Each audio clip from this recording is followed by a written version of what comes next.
Good afternoon. It's 2 o'clock and we are moving into the home stretch here at the annual Hudson Valley Reading Festival. Thank you so much for sticking with us. And our final speaker is Susan Stessin-Cohn, who is a former professor of social studies education at SUNY New Paltz and director of education at historic Huguenot Street.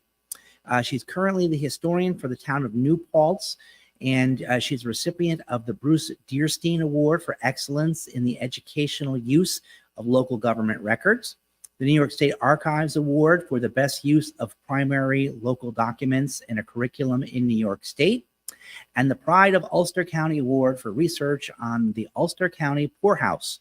Susan has appeared on C-SPAN as well as WNT and WYNT, Channel 13, and is one of the founding members of the Ulster County Truth and Reconciliation Commission. She's an award-winning quilter and currently resides with her family in New Paltz. Susan will be speaking with us today about her book, now in its second edition, In Defiance, Runaways from Slavery in New York's Hudson River Valley, 1735 to 1831. As a special note, following Susan's presentation, if you're interested in going over and seeing our new special exhibit, it's not new so much anymore, it's been around since June, but our special exhibit, Black Americans, Civil Rights, and the Roosevelt 1932 to 1962. You're welcome to be our guest. Just simply tell the guards when you go in that you were here with the reading festival, and you're welcome to view that exhibit as well. So without further ado, I will turn it over to Susan.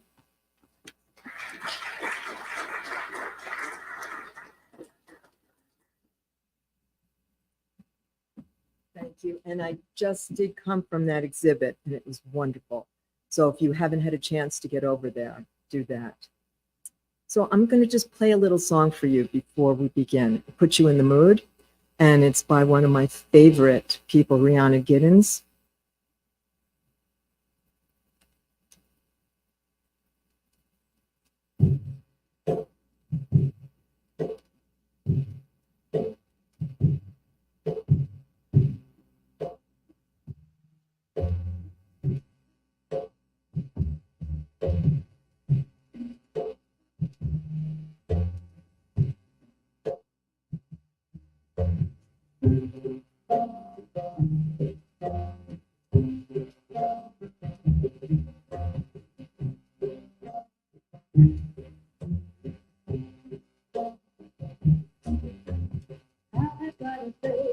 Shall I be will come the day when I'll be with how can I love and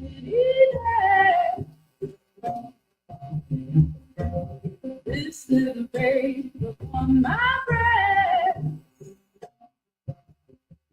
You can take my body, you can take my bones, you can take my blood, but not my soul. You can take my body, you can take my bones, you can take my blood, but not my soul.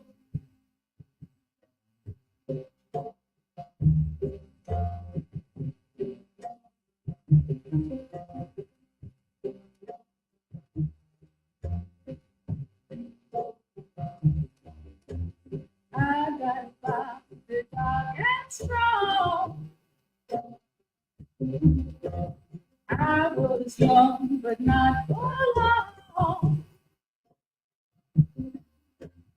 Took me to bed, the little girl.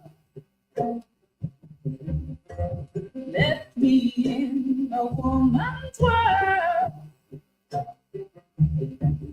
You can take my body, you can take my bones, you can take my blood, but not my soul. You can take my body, you can take my bones, you can take my blood, but not my soul.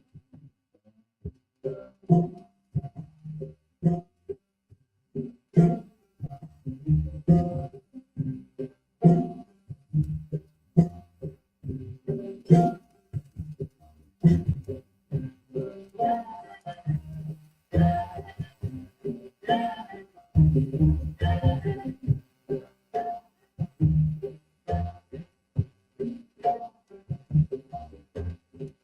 by day, I realize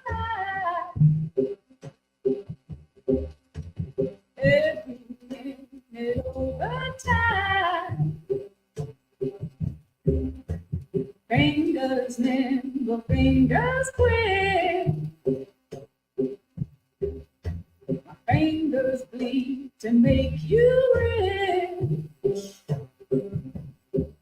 You can take my body, you can take my bones, you can take my blood, but not my soul. You can take my body, you can take my bones, take my blood, but not my soul. You can take my body, you can take my bones, you can take my blood, but not my soul. Take my body, you can take my bones, you can take my blood, but not my soul.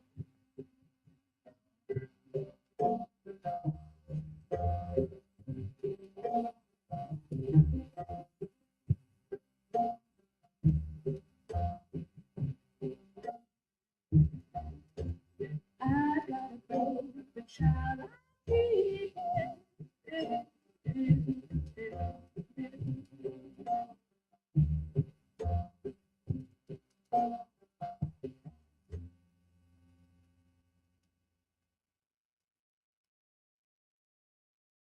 Love that song, and it kind of sets the stage for what I'm going to talk about. I do have to say, I sent about 5 presentations to Clifford here. I'm not sure which one's going to come up, so I might be surprised by some of the slides, so you'll have to excuse me. And let's see if this works.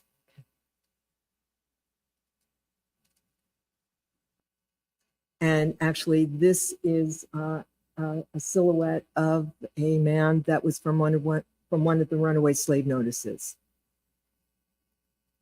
And that's the cover of our book.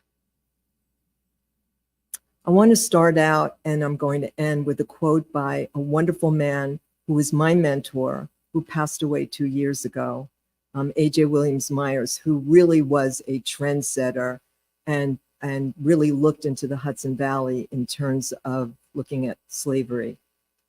The history of the African presence in the Hudson Valley has been and is an arduous journey, a long hammering to forge its image on the land. That history is an unfortunate tale of man's, woman's humanity to man, and the incredible perseverance, preservation, and triumph of a people over tremendous odds. So one of the things that someone that was a historian or someone that's researching Black history is, how do we find out about the lives of people who lived here so long ago, who left very few written records? And one of the things that we were able actually to find out information was runaway slave notices. So that's what our book is, a compilation of probably close to, or maybe a little bit more than 900 notices. If you see that term in yellow, they actually had to come up with a word for what they called a disease of African Americans that wanted to be free. They called it drapetomania. It described the psychological disorder that caused a phenomenon of enslaved Blacks to run away from bondage before the Civil War. So they felt that must have been a disease. So whenever the opportunity presented itself, people ran.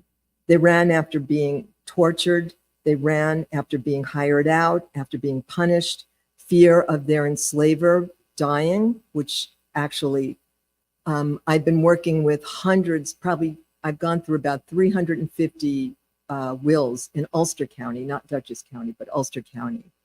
And what I've seen is the majority of wills, people are broken up or they're sold. Sometimes you see things like, okay, to pay the debts, sell all my property, my cattle, my slaves, etc.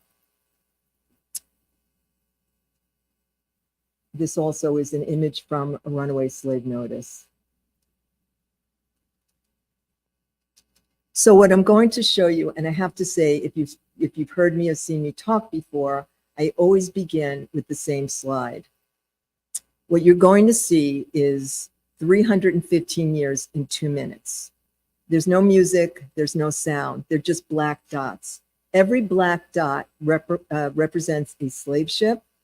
So you're going to watch the ships travel across the ocean. I always panic hoping that it works. The years are on the top.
Shocking, shocking. It's more than 10 million people were forced into ships and brought across the Atlantic. But what did you notice? Where were most of the ships going to? What's that? South America. And actually my daughter-in-law, I showed this to her yesterday. She's from Recife, Brazil. And she said, now I understand. And that's where the majority were going to, on the coast of Brazil. Only 4% came to North America.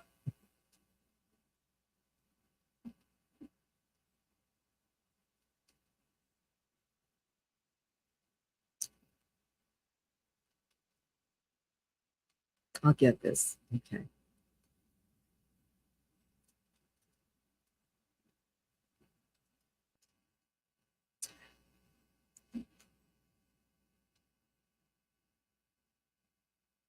That's actually what one of the ledgers looked like. So this is coming to what we call the United States now. Embarked is how many people got on the boat, and disembarked is how many people survived the voyage. And when it says 0, it's just because they couldn't find the ledgers from that year, not because there weren't any boats that came.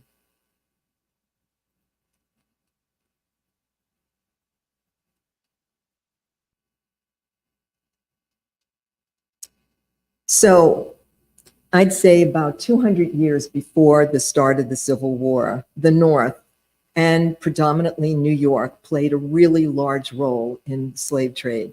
And I know I've given some talks where people still don't know that there was slavery in New York, or that they think slavery in New York was different from the South. It was nicer here.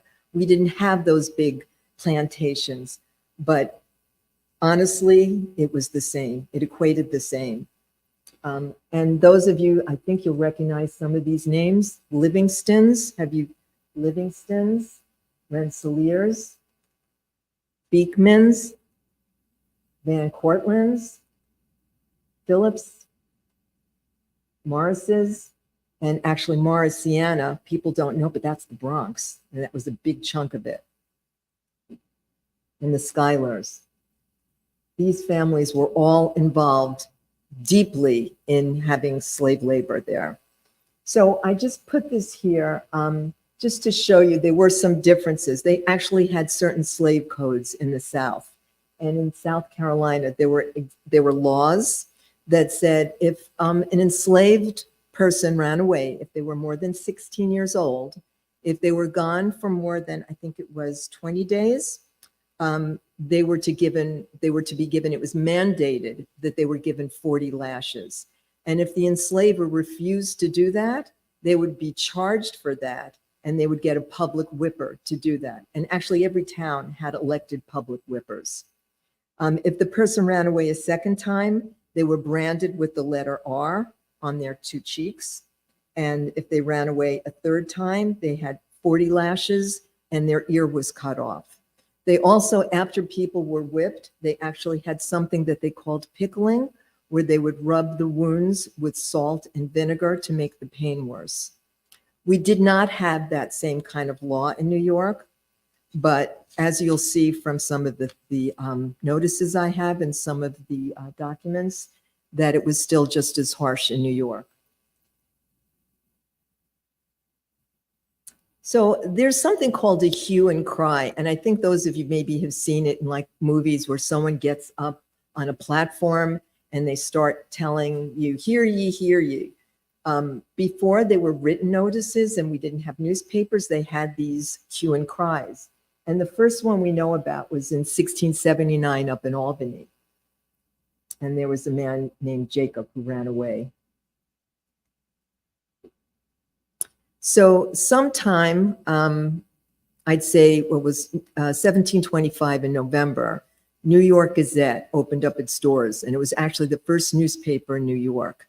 And now that there were newspapers, this worked very well for enslavers, because now instead of just having a hue and cry, they could put a notice about someone that ran away or someone that was for sale in a newspaper. So there you'd be looking at things like literary essays and ship departure lists and runaway wives. You'd all of a sudden see a notice for a human being. And this is the first one. I went through all the papers, and this was the first one I found. Runaway from Captain Matthew Norris, a lusty young Negro man named John Henriquez. So this was the first notice that was ever in the papers. Now I'm going to show you a slide of something that may shock people here. Because I think when we all think of Ben Franklin, what do we think of? What's that? Democracy. Did you know that not only was he an enslaver himself, he owned slaves, but he also had a newspaper, the Pennsylvania Gazette. So the Pennsylvania Gazette had notices like this in it, to be sold.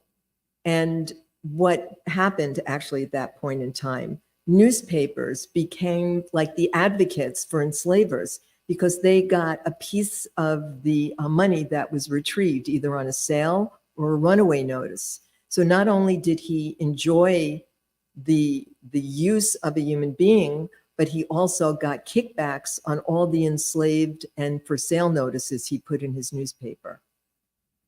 I think Ken Burns has to do a whole thing about that in one of his shows. So this is just an interesting thing that came up recently. I was talking to a man who's the Ulster County archivist by the name of Jonathan Palmer. And he said up in Greene County, they actually found this piece of paper which is someone's handwritten scribbling for a runaway notice. And I always wondered, did they go into the printer and just verbatim tell them what they wanted? But this actually was, you know, someone coming in and writing this notice. Then about a month ago, I actually found the notice in a paper. But do you see which paper it was? It was in a Philadelphia paper for a man that ran away in Greene County, which I found really interesting. I've never seen another just handwritten notice like that. So this one I added because I just wanted you to hear some of the writing here. To be sold by Walter Johnson, 10 hogsheads of excellent flavored St. Croix rum, third proof, by the hogshead, pickled and dry codfish by the barrel or quintal, also the real estate on which the subscriber now lives, likewise a likely Negro woman, 22 years old. So right there with the hogsheads and liquor, you have a human being, a woman that's being sold. Another for sale notice, a 17-year-old. A likely young Negro man that's being sold. This one, a remarkable, smart, healthy Negro wench, about 22 years of age, used to both housework and farming, and sold for no fault but for want of employ. She has a child about 9 months old, which will be at the purchaser's option. So there's a 9-month-old that they get to choose if they're taking the baby or not. So here's actually a man, Tom, who ran away. He was from Columbia County. And what you see in the notice is here he's running away. And then we actually found a for sale notice several months later. So Tom was caught, and one of the punishments could be to be sold somewhere. And we have no idea where Tom went.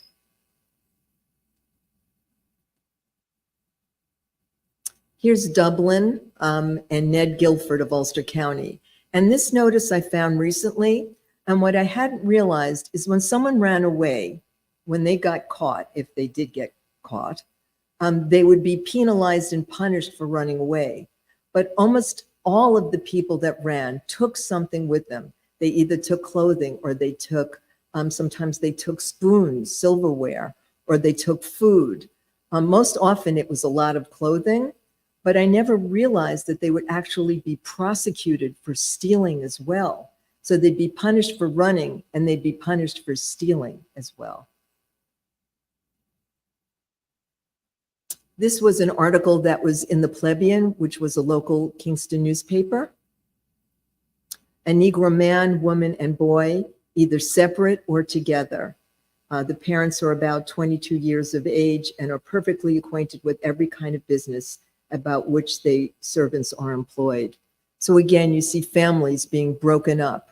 What you found, one of the things in the South was that there were large plantations with a lot of people, and families often did get to stay together. Obviously, we do know some were sold apart.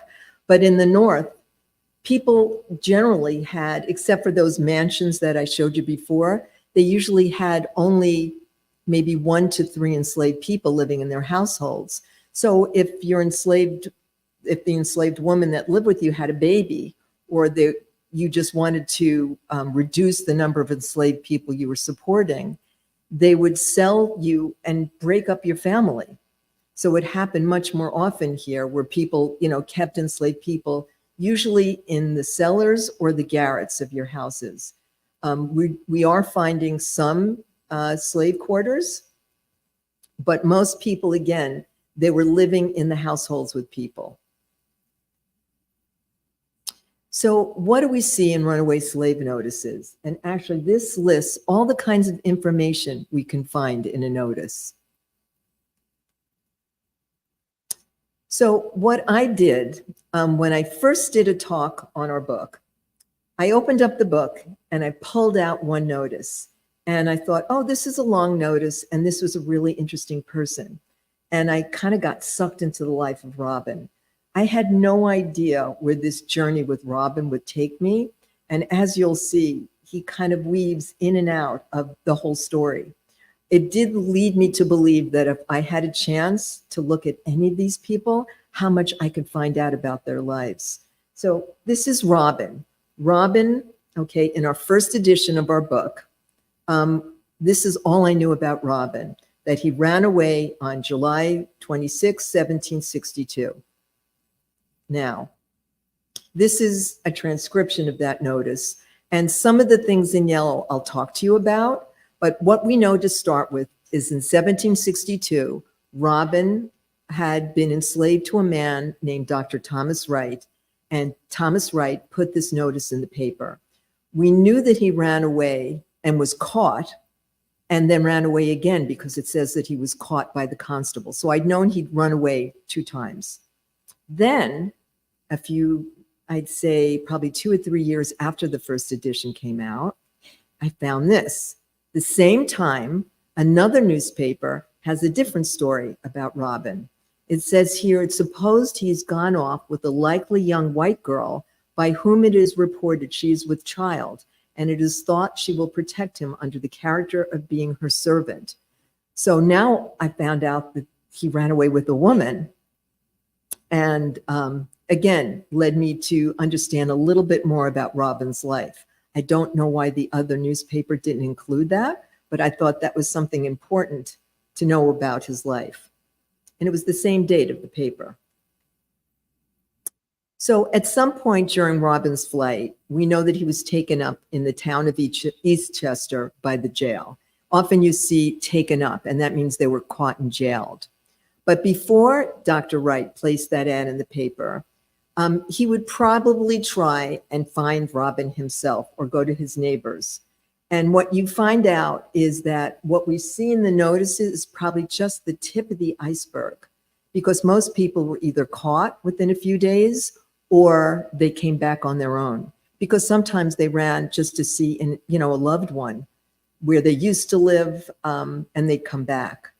So once they put the notice in the paper, they had to pay the paper. They had to pay a slave catcher or citizens, or if they were jailed, they had to pay for the jail time. So in the town of New Paltz, which I worked as at Historic Huguenot Street, I actually found a document that was called the Society of Negroes Unsettled. And it was a group of 13 of the Huguenots with names like Du Bois and Deyo and Bevere and Hasbrook. They all got together and they formed like a posse where they hired people to go out and to find enslaved people that had run away.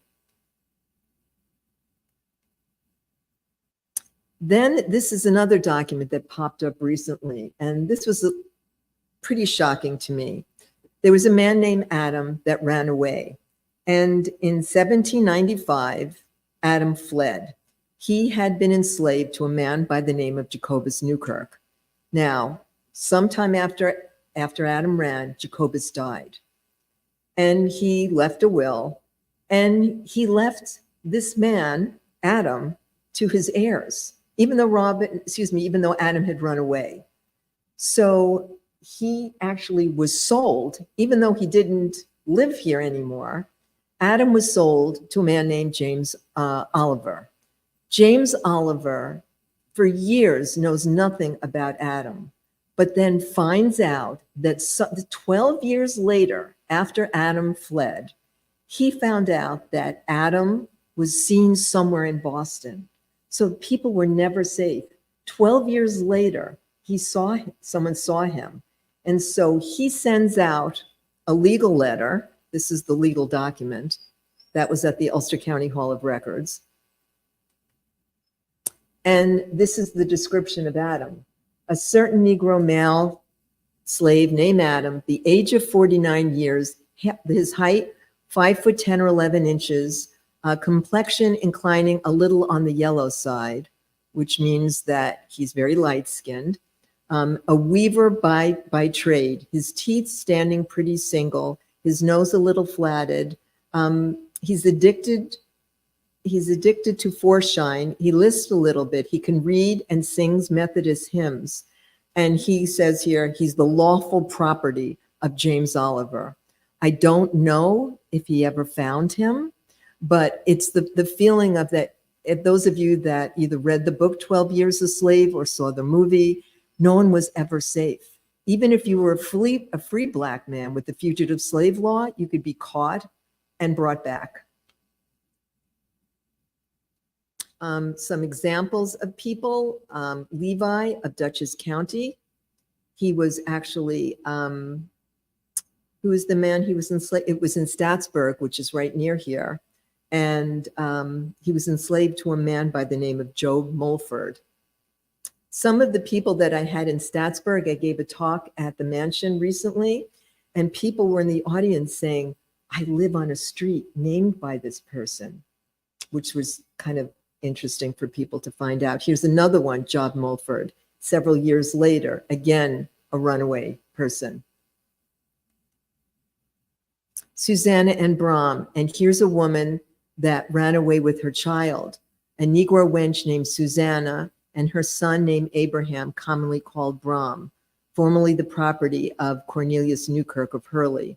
But then she supposed that her husband, Peter, who's a free man, he worked for someone in Poughkeepsie, and they think that actually her husband came and got her and ran away with her.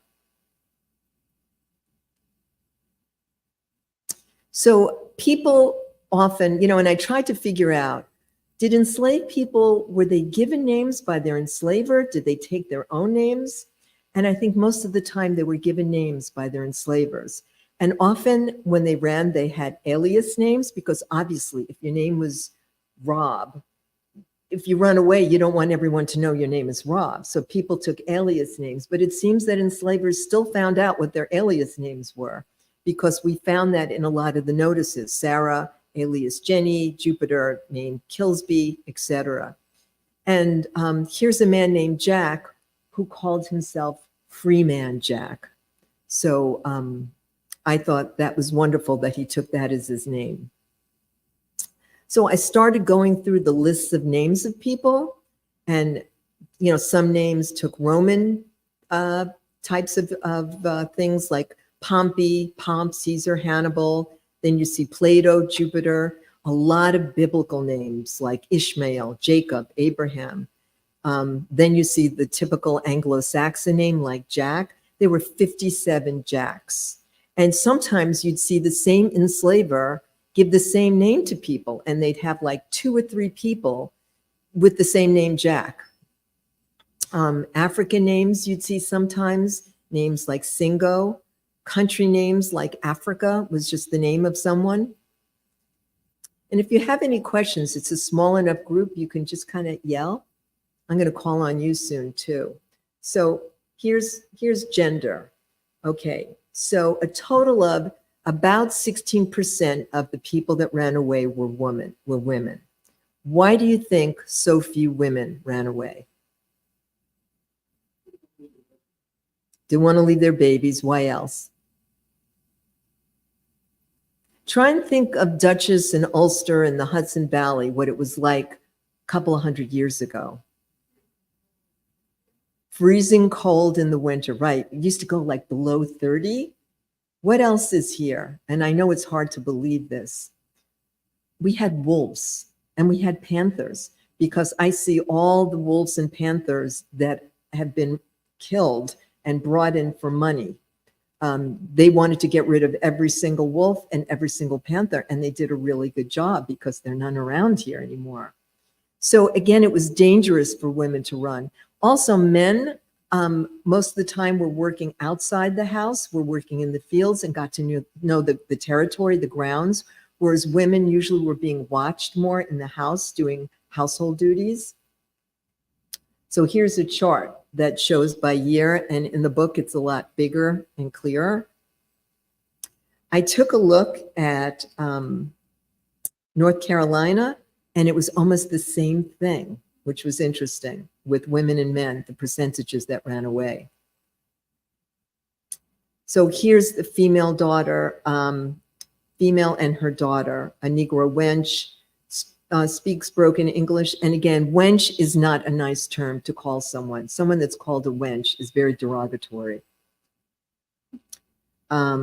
a mulatto girl, daughter of the above, 14 years old, etc.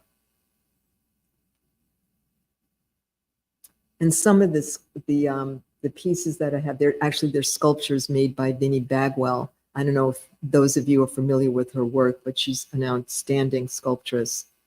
So when I take a look at the notices, you see things like scars over both eyes, a scar here, scar there. And some of them obviously were caused by physical infliction of people, but some were just caused by how hard the labor was that they had to do every day. I know when they worked at the African American burial ground in New York City, when they actually reinterred some of the bones, they looked at how much people worked. They saw the arthritis, people like in their 20s from doing such hard work and the labor that they did. So when we getting back to Robin, and as I said, I kind of weave in and out with Robin, you see that in his notice, it says that he might be going amongst the 5 nations of Indians. And again, what we found out is in New York, people tried to get runaway slaves back from indigenous people, but not one was returned back. And the next thing, the next document, I found this at the New York State Archives, and it was a petition from 1714 from Jacob Robson, who was then governor of New York.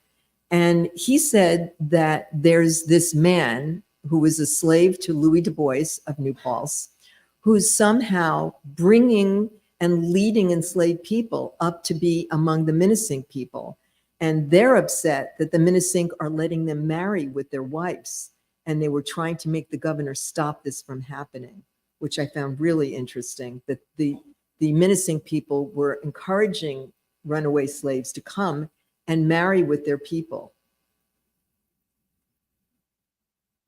So how did they escape?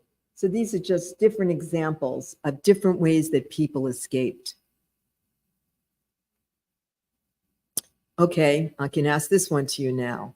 What month do you think most people escaped? June? July? You haven't hit it yet, so keep going. May? One more? April. Okay, no one got it.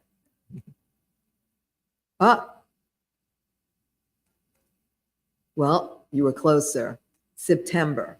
Why do you think September would be the month that most people ran? Dreading winter. What else is happening? Remember, people are farming. What's happening? Harvest, a lot of commotion, a lot of things happening. It's a good time to try and sneak away. I'm not used to standing in one spot. This is hard to do. I like to walk around, but I guess you won't hear me if I do. Okay, I have to say I did a talk up at the Mohonk Hotel. Most of you know the hotel. You know the Smileys own the hotel. The Smileys are Quakers. And when I gave this talk and I started talking about Quakers, they were not happy.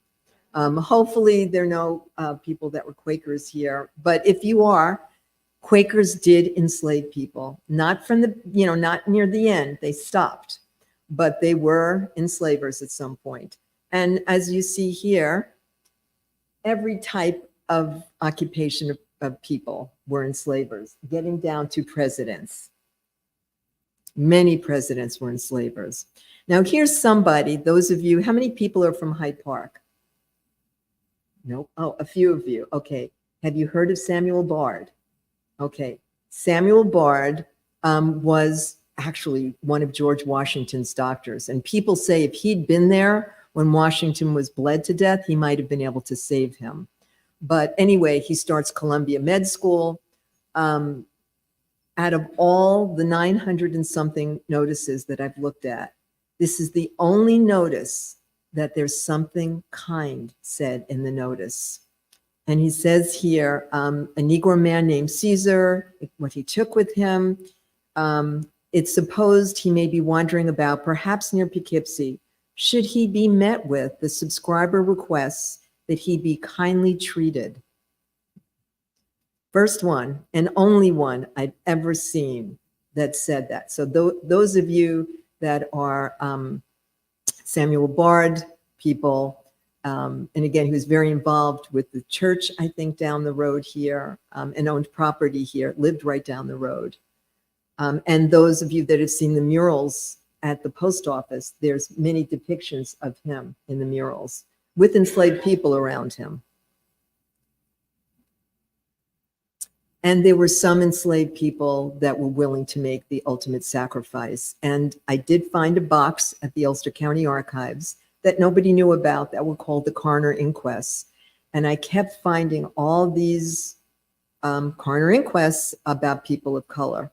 And this one I found, this was 1814. An unknown boy of color was found dead, supposedly the property of the sloop Lion, Captain Sherman of Albany.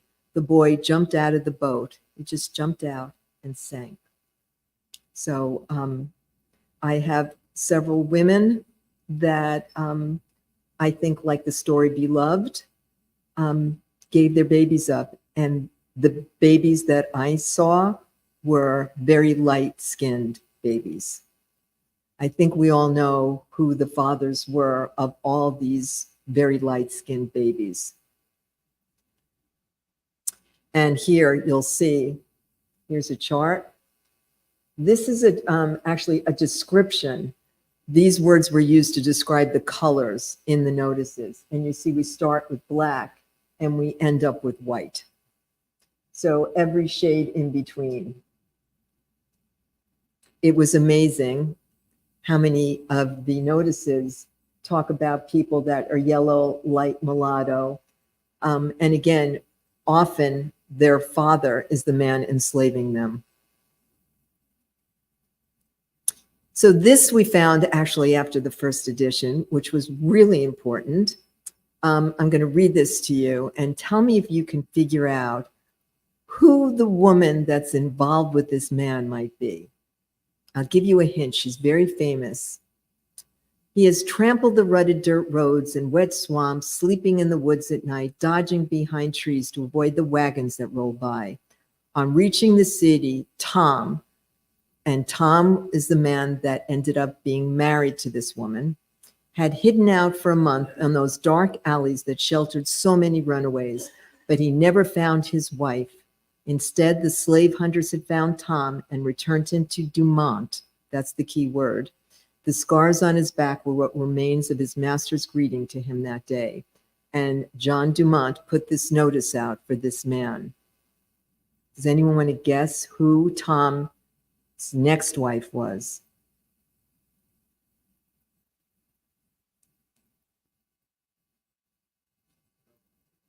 Okay, you know who she is now. Tom was married to another woman before Sojourner. And we found the notice, which was really exciting. And it was probably 6 months after the book went to the publisher. So that was one of the big reasons also why we wanted a second edition, because we needed to put that in the book. So I think all of you have heard of vaccinations, but you don't know where vaccinations came from. And actually, 1716, a letter was written by to the Royal Society of London by a Reverend Cotton Mather, and he learned something from a man that he had enslaved, whose name was Onesimus, who told him about something called variolation that he learned in Africa, where you'd actually take the pustule of someone that had smallpox, and you'd make a little cut on someone and put it on them, and they would end up getting the disease, but not as strong as someone else. And they wouldn't die from it, but they'd get sick from it. And so they learned about that. They outlawed it because they found out it also spread other diseases as well.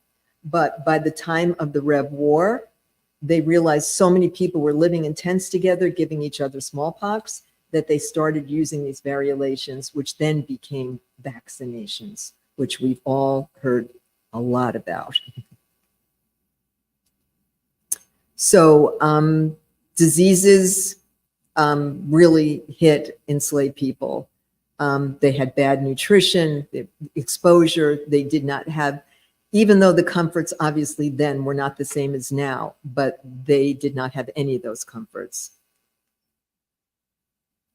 You see in the notice something called scarifications, and those were people that came directly from Africa, and there were certain markings that they wore. Then there were the other types of scars that was inflicted on them. Fingers cut off. This man had lumps on his shoulder by being flogged. I'm going to read this notice to you. And the first time I found this notice in a New York City paper, I gasped. On Saturday morning last, a Negro man belonging to John Van Zant of this city, blockmaker, was found dead in his bed. The said Negro for 2 or 3 days before had absented himself from his master, and the night before his death, he was taken up by the watch, which means the police. When he was brought home, his master corrected him, a correction, with a horsewhip. The sudden death of the Negro so soon after occasioned a report that he was whipped to death, whereupon the coroner's inquest on Sunday night sate of the body of the said Negro, and after examining 4 witnesses that were present, where the master corrected the Negro, and having taken the opinions of a Dr. Brain and a Dr. Dupuy, the jury agreed that the correction given by the master was not the cause of his death, but that it was the visitations of God, and found an inquisition accordingly. Does that kind of ring with something that happened a few years ago? Remember George Floyd? Again, it was against the law to kill an enslaved person, but you didn't kill the person, God killed the person. So people could get away with whatever they wanted. The slave codes, which I have a whole, actually in June, I have a whole website that's going up, and all the slave codes will be there. Languages spoken, you see all the different languages. Again, you see English, Dutch, Spanish, French. Skills, these are the kind of skills people had. Bakers, blacksmiths, carpenters, just, some of these skills. I'm looking at the time. Is it almost time? Okay, good. I'm going to talk faster, okay? Items taken, and again, you see the types of things that people took with them. 2 people took dogs with them. One was named Venture, remember that. But again, this woman took a large cheese, teaspoons, things that she might be able to trade. Here's Yaf, and I never understood how Yaf did this. He went off in a skip, and he also had sheep and a beehive. So you kind of figure out what was the plan here, like how far was he going to get with all this? I kind of put that together. The notice didn't look like that. So again, some people ran with other people. They ran with white men. They ran with siblings. Whole families came together. And there were some people actually called Negro jockeys. And these were people that would go up to enslaved people and find a way for them to escape and promise them that they would help them escape. And then they would sell them once they got them. They would resell them to someone else. And they actually were called Negro jockeys. Again, here's someone that, here's a man who ran away with his 3 children. And in the first book, we knew that he ran with 3 children. And then we found another notice, and it gave us the names of the 3 children, which was really exciting. So Ishmael, and then we found one of the children was Pantis, one was Sil, and then a baby called Anne. So how this man ran off with 3 children was amazing. Here's someone that just traveled everywhere. I'm going fast, I warned you. So anyway, what happened to Robin? So, I kept wondering what happened to Robin. And then I found another notice about Robin. He was sold. So I have actually a timeline of Robin, which of course I didn't bring the card up with me. But That notice, it took 3 years later. So we know that Robin ran away twice. He was caught, and then he's being sold here, but also a Negro woman with him, about 35. So we know he was caught and then sold again. Then a few weeks later, there's a new notice. He ran away again before he was sold. So a Negro man named Robin and a wench named Rose from Westchester. So I'm like, this man is incredible. It's just, I fell in love with Robin. He just keeps going. And no matter how many times he gets caught, he keeps going. Then a few months ago, I'm looking on Ancestry and I'm looking at Dr. Wright, Thomas Wright, and I find a descendant of Thomas Wright, which was incredible. And he had sent like an aunt or somebody to a museum in Pennsylvania. I never would have found this myself. And it just shows how far, Pennsylvania or Maryland. So again, here he is. I acknowledge to have received of Dr. Thomas Wright. He sent Rose and Robin, and I think it's Maryland, he sent them out of town. He caught them again and sent them far away because he's hoping that they won't run away again. Now, this is the quote from Dr. Wright's great-great-grandson. It appears that Robin and Rose eluded capture for 4 years before they were apprehended. Dr. Wright showed an astonishing lack of sympathy towards the pair, especially given his profession. His profession. In the Revolution, Dr. Wright was imprisoned by the British and his health was destroyed by the cruel conditions. A taste of his own medicine. That's what his descendants said. And I've been corresponding with him.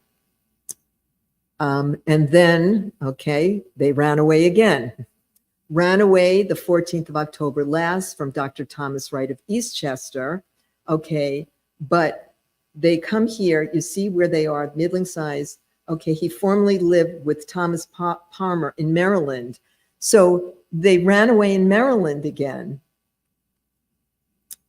So then there's another note. Again, it gets so confusing because some of the notes didn't have dates on them. But now it's 1766. And Dr. Wright is writing because he'd sent them back to Maryland.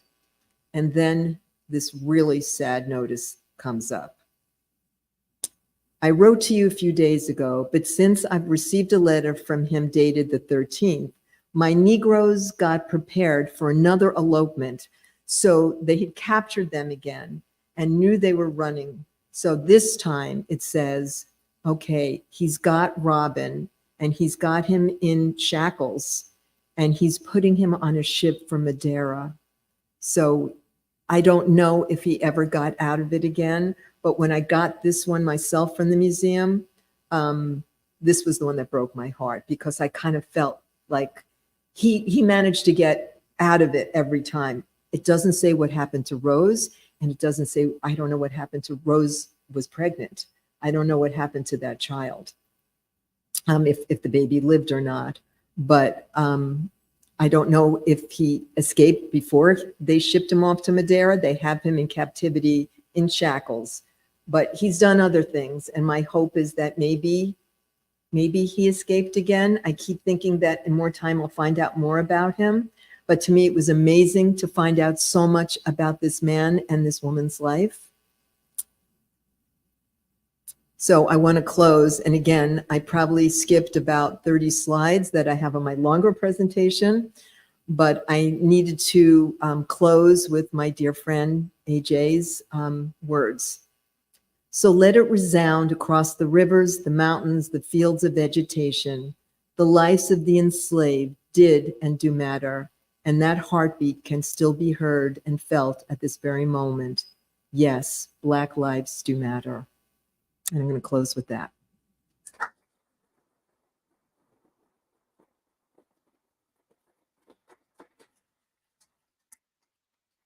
Any questions?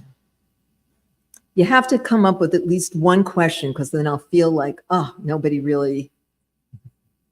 One question, okay. Someone I know. She's probably just doing it to be kind. I'm very curious about this. I've noticed that, we used to call them slaves and now they're being called enslaved people, which is more appropriate. When did that change happen and what? Well, as you could see, the title of my book was Runaway Slaves. And when we did the second, so that book was about 8 years ago. When we did the reissuing of our book, we had to change every word that said slaves and say enslaved to. That's the terminology we're using now. It's thought of when you just call someone a slave. I don't know if somebody here wants to say exactly why that's been changed, but it's more like, especially saying someone belonged to, like the notices say that, but I would say someone was enslaved by now. And again, we don't use the word masters anymore. We use the term enslaved by. So I had to change all my terminology.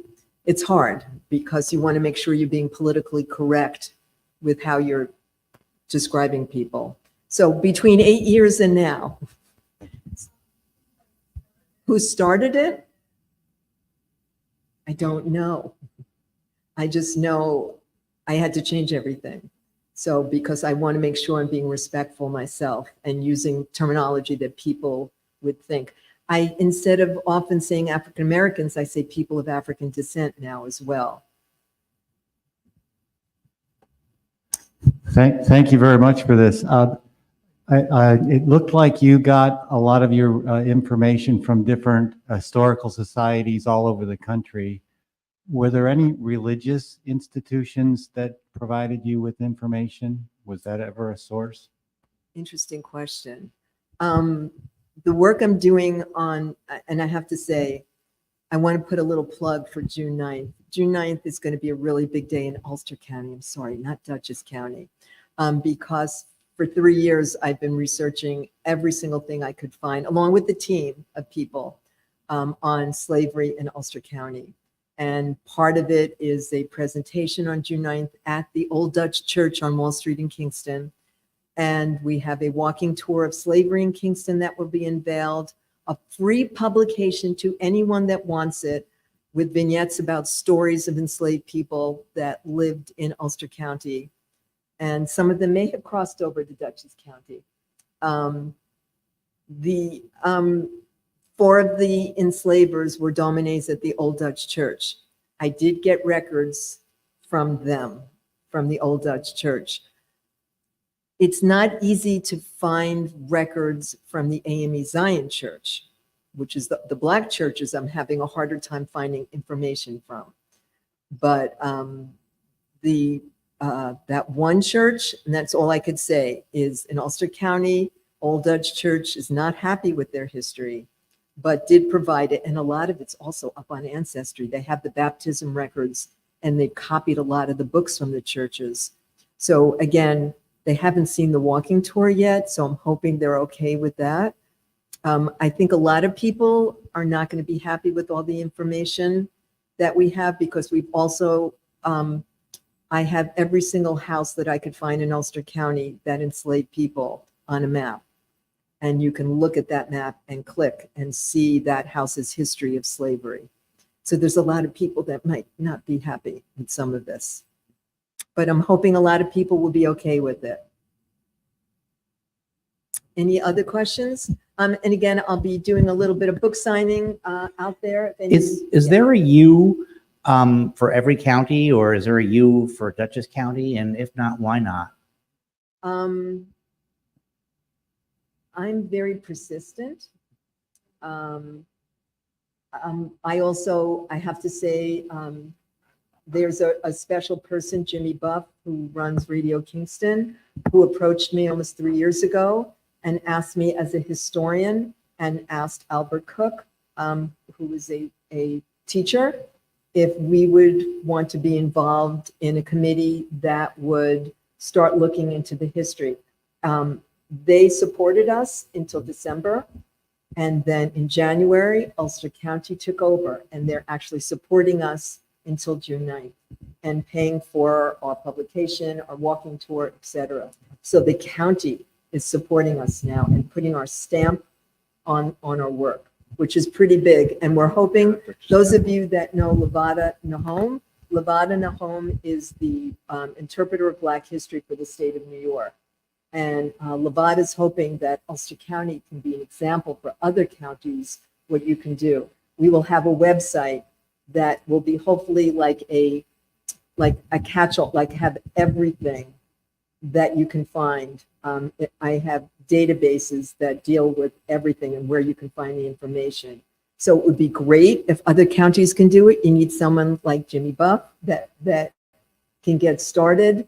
I think we have some intel on a Duchess connection here. I was just going to add that Bill Jeffway from the Dutchess County Historical Society has been working with an organization called Celebrating the African Spirit Yes. to uncover this history, and also that Celebrating the African Spirit has initiated efforts in Poughkeepsie to rename schools that are currently named after enslavers, like Samuel Morse. So you do have different counties. I know Columbia County is doing some work too now.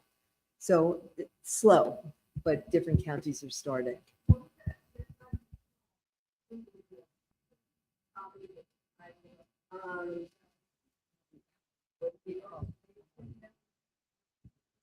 It's Ulster County. So it will be on the Ulster County website. I'm not sure if they're letting us keep our title because they do differently. We're also using WikiTree Black Heritage Program, and we're going to be branding our work because we've been doing a lot of genealogy, trying to bring people of color back to slavery.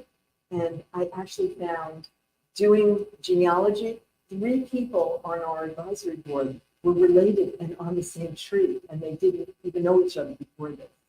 So that was really exciting. Great. Thank you so much for being here today. And thank all of you for being here today. And thank Cliff Lobby for putting this together each year.